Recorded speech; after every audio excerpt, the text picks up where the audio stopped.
Assalamualaikum warahmatullahi wabarakatuh.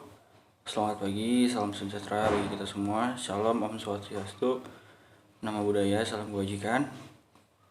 Yang terhormat kepada Bapak Rahmat Iqbal selaku dosen mata kuliah kurikulum dan media pembelajaran. Kali ini saya akan menjelaskan pengembangan kurikulum dalam kegiatan proses pembelajaran. Kurikulum sangat dibutuhkan sebagai mana ia menjadi pedoman untuk menyusun target dalam proses belajar dan pembelajaran.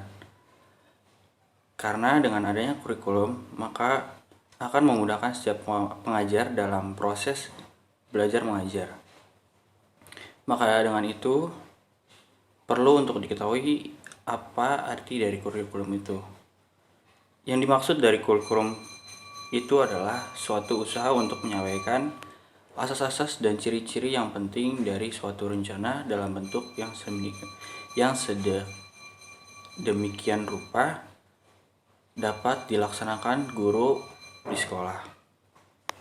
Perlu juga diketahui, pengembangan kurikulum ini adalah suatu rancangan yang merangkum semua pengalaman belajar yang disediakan bagi siswa di sekolah. Dalam kurikulum ini terdapat filsafat dan nilai-nilai pengetahuan dan perbuatan pendidikan. Rancangan ini disusun dengan maksud memberi pedoman kepada para pelaksana siswa mencapai tujuan yang dicita-citakan oleh siswa sendiri, keluarga maupun masyarakat. Adapun yang dapat kita ketahui, prinsip-prinsip yang kita dapat ketahui yaitu yang pertama, prinsip relevansi. Secara umum, istilah relevansi diartikan sebagai kesesuaian atau keserasian pendidikan dengan tuntutan kehidupan masyarakat, yang artinya pendidikan dipandang relevan jika hasil perolehan pendidikan itu bersifat fungsional. Yang kedua, prinsip fleksibilitas. Fleksibilitas ini artinya lentur atau tidak kaku dalam memberikan kebebasan bertindak. Dalam berkurikulum, pengertian itu dimaksudkan kebebasan dalam memilih program-program pendidikan bagi murid dan mengembangkan program pendidikan bagi para guru. Yang ketiga, prinsip kontinuitas. Prinsip kontinuitas yaitu berkesinambungan. Perkembangan dan proses belajar akan berlangsung secara berkesinambungan atau yang kita sebut dapat kita artikan yaitu tidak terputus-putus atau tidak berhenti-henti. Yang keempat, prinsip praktis yaitu mudah dilaksanakan dengan menggunakan beberapa alat sebagai media yang sederhana dan dibiayai juga murah. Dan yang terakhir yaitu prinsip efektivitas.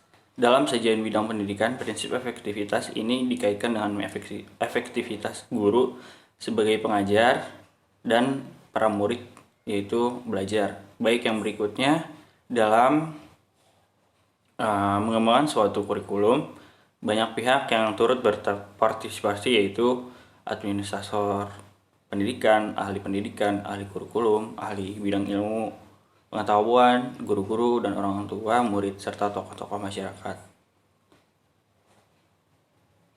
Itu yang pertama, peranan para administrator pendidikan. Para administrator pendidikan ini terdiri dari direktur bidang pendidikan pusat, pengembangan kurikulum, kepala kantor wilayah, kepala kantor kabupaten dan kecamatan, serta kepala sekolah. Yang kedua, peranan para ahli pengembangan kurikulum bukan saja didasarkan atas perubahan tuntutan kehidupan dalam masyarakat, tetapi juga perlu dilandasi oleh perkembangan konsep-konsep dalam ilmu. Yang ketiga, peranan guru. Guru memegang peranan yang cukup baik di sini dalam perencanaan maupun melaksanakan kurikulum. Dia adalah perencana, pelaksana, dan pengembang kurikulum bagi kelasnya.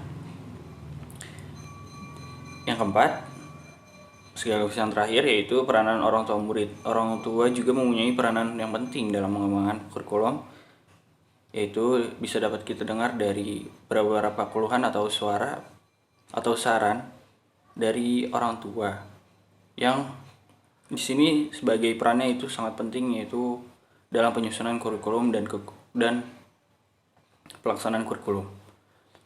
Baik, kesimpulan yang dapat kita ambil dari penjelasan pada hari ini yaitu Kurikulum merupakan rancangan pendidikan yang merangkum semua pengalaman belajar yang disediakan bagi siswa di sekolah. Dalam kurikulum terintegrasi filsafat, nilai-nilai pengetahuan, dan perbuatan pendidikan. Kurikulum disusun oleh para ahli pendidikan ataupun ahli kurikulum dan bidang ilmu, pendidik, penjabat pendidikan, pengusaha, serta unsur-unsur masyarakat lainnya.